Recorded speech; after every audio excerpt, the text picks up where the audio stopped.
William Byron didn't just lose a race at Chicagoland.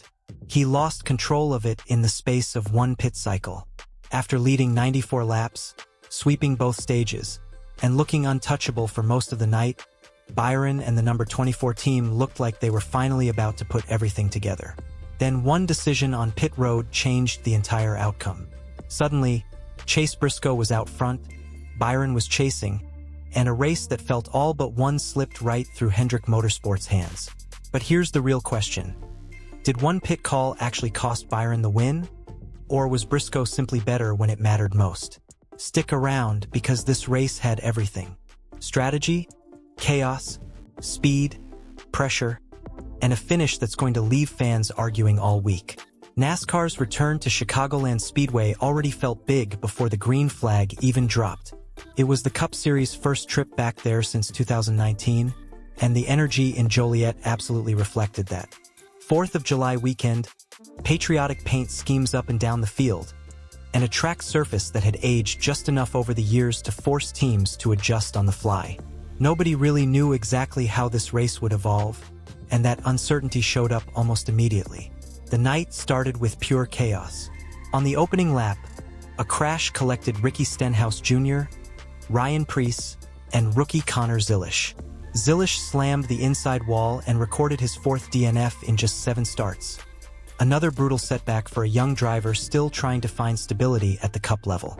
Not long after that, Tyler Reddick's race came apart too when debris punched through his radiator. That sent him to the garage for repairs, cost him nearly 30 laps, and wiped out the points lead he had just taken from Denny Hamlin. So while half the field was trying to recover from damage, bad luck, or both, one driver kept showing exactly what winning pace looked like. William Byron. From the moment the race settled down, the number 24 Chevrolet looked like the class of the field. Byron wasn't just fast for a few laps at a time. He had real control of the race. He swept both stages, beating every driver in the field to both stage breaks. And by the end of the night, he had led 94 laps, the most of anyone in the race and his best single-race lap-led total of the entire season. That matters because Byron's season, by his standards, hasn't looked like this very often. Last year, he led more than 1,300 laps over the course of the season. This year, entering Chicagoland, he had led only 42 total laps through 18 races combined. So watching him dominate long stretches of this race wasn't just encouraging. It was a genuine signal that the number 24 team may have finally rediscovered the kind of raw speed they'd been missing on the bigger ovals. And if you're a Hendrick Motorsports fan, that's the part of this story that shouldn't get lost. There was even a bit of full-circle history layered into the night. The last time the Cup Series raced at Chicagoland back in 2019, it was Alex Bowman who scored his first career win there. This time, Bowman didn't get the trophy, but he quietly drove another strong race and came home 5th. That gave Hendrick 2 cars in the top 5 at a track that already meant something to the organization. On a night filled with unpredictability, Hendrick looked alive again. And unpredictability really was the theme of the evening. Chicagoland delivered exactly the kind of race NASCAR hoped it would when it returned the track to the schedule. There were 28 lead changes among 13 different drivers, along with 7 cautions that chewed up 43 laps. It was messy, aggressive, and constantly shifting. But then came the moment that actually decided the race. With just over 50 laps to go, the final green flag pit cycle began. And in NASCAR, that's often where races are won and lost. Long-run pace matters. Track position matters. Tire fall-off matters.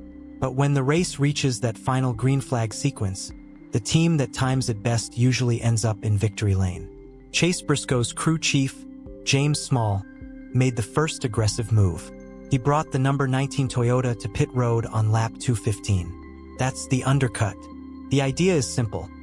Pit earlier than the cars around you, take fresh tires sooner, and use that grip advantage to gain time while everyone else is still circulating on older rubber. Fresh tires at a track like Chicagoland are everything.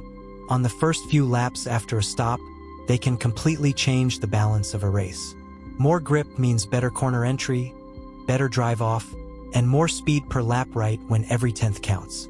1 lap later, on lap 216, Byron's crew chief Rudy Fugle responded, and brought the number 24 down pit road. On paper, 1 lap doesn't sound like much. In NASCAR, it can be the difference between winning and losing. Briscoe's tires were 1 lap fresher. That gave him just enough of an edge to build speed faster and attack sooner. As Byron worked to get back up to pace after his stop, Briscoe came storming down the backstretch and cleared him before Byron could really mount a defense. Just like that, the race changed hands. From there, Briscoe led the final 46 laps and never gave the top spot back. That's the moment everybody is talking about. 1 lap, 1 pit sequence, 1 flip in track position that changed the outcome of the whole race. But I think the popular reaction to that call has been a little too simple. Because this wasn't some careless mistake by Rudy Fugle. It was a calculated gamble. Fugle was trying to play the fuel window and stretch Byron's run just enough to keep flexibility while still putting together a clean, fast stop that could limit the damage from Briscoe's undercut. After the race, Fugle basically admitted they were right on that edge, hoping the in-and-out lap plus strong pit execution would be enough to hold the advantage or at least keep the gap manageable. It didn't work. But that doesn't automatically make it a bad call. That's the kind of risk crew chiefs take all the time. Sometimes it works and looks brilliant. Sometimes it misses by a single lap and becomes the story of the race. And here's the part that makes this even more interesting. Byron himself didn't fully blame the pit sequence for the loss. After the race, Byron said even if he had managed to cycle out ahead, he wasn't convinced he could have stayed there. In his own view, Briscoe and the Joe Gibbs Racing Toyotas were simply better on the final long run. He admitted they had been pressuring him even while he was out front and that everything had to be almost perfect just to keep them behind him. That's huge, because it tells you this wasn't just a pit road loss. It was also a pace story. Yes, the undercut gave Briscoe the track position. But once he got it, he still had to go finish the job. And he did. He managed traffic cleanly, didn't make mistakes, and handled the pressure late while Christopher Bell was closing in from behind. Bell lost just enough momentum in traffic over the final laps, and that let Briscoe hold on by only 0.2 of a second at the line. So the pit strategy opened the door, but Briscoe still had to slam it shut. That's why this result feels so frustrating if you're on the Hendrick side. Byron drove a near-perfect race for more than 200 laps. He won both stages. He led the most laps. He gave his team exactly the kind of performance they'd been waiting to see again.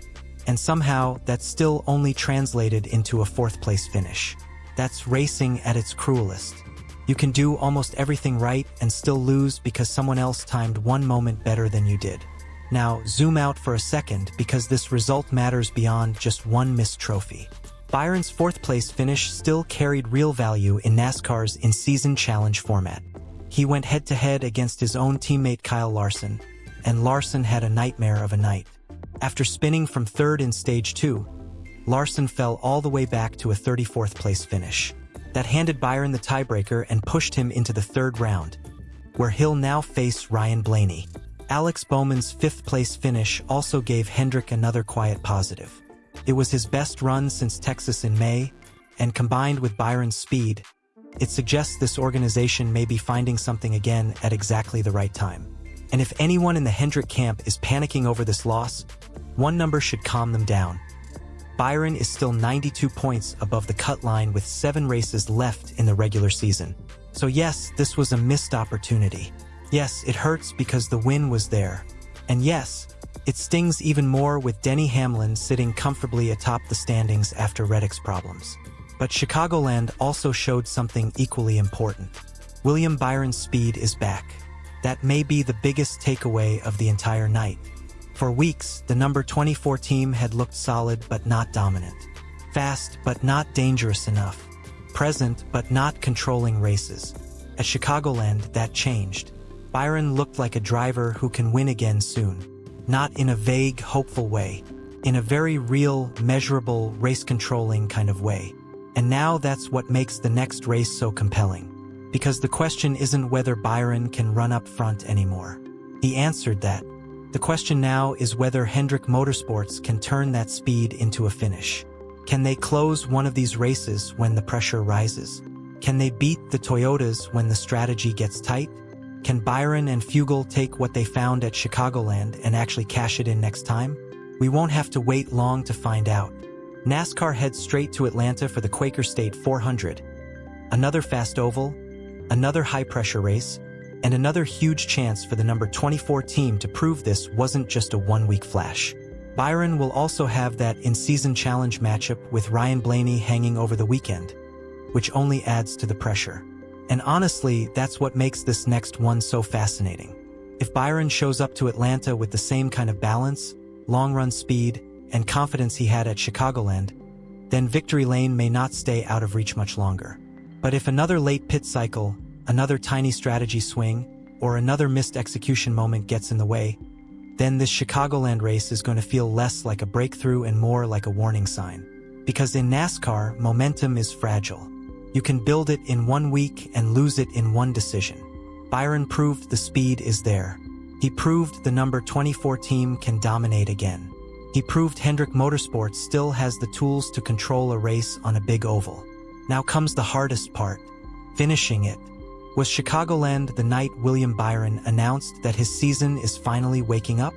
Or was it the night Hendrick let a win slip away that should have belonged to them from the start? Atlanta is going to give us that answer fast. And if this team gets another shot with the race in their hands, every fan in the garage will be watching one thing more closely than ever, that final pit cycle. Because next time, one lap might decide everything all over again.